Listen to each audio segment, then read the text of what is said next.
Ces quatre-là se sont trouvés au sein du chœur de l'Opéra de Limoges. Ils ont en commun leurs connaissances allemandes sur le pays, la langue, la culture. La chute du mur en 89 les a inspirés, mais pour aborder la vie au quotidien un an avant. J'ai tout fait pour te protéger, pour que tu fasses des études, que tu rentres dans le ballet et que tu danses. Car c'était ton rêve, non? C'est d'abord raconter une histoire de personnage allemand. Qu'est-ce que ça veut dire d'être allemand? Qu'est-ce que ça veut dire l'unité allemande?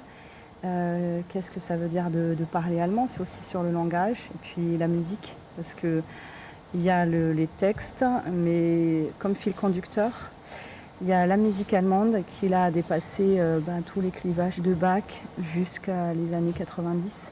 Ces deux auteurs ont écrit leur scénario chacun de leur côté. L'Est et l'Ouest ne sont ici ni idéalisés ni caricaturés. Une coécriture pendant 3 mois autour du double, du miroir, de Berlin et du désir de réunification. Étrangement, c'est aussi ce qui s'est passé avec les deux projets d'écriture. Finalement, ça a donné un mélange, vraiment un mélange à 50% de nos deux processus d'écriture en tout cas. Ce qui fait que ça donne un objet un petit peu étrange.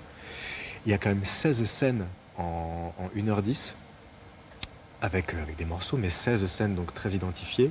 Donc c'est vrai qu'en 1h10, il se passe beaucoup de choses. La pièce, déjà jouée en décembre 2018, a évolué dans les intentions artistiques et dans l'accompagnement musical. Une pièce à redécouvrir donc ce 9 novembre à l'Opéra de Limoges. Voilà, c'est la fin de ce journal. Avant de vous quitter, je vous rappelle cet appel à témoins important concernant l'accident qui s'est produit hier après-midi rue Alévi à Limoges dans le quartier du Vigenal. Le piéton de 86 ans qui s'est fait renverser par une voiture est décédé dans la nuit. Si vous avez été témoin de cet accident, veuillez contacter le commissariat de police de Limoges.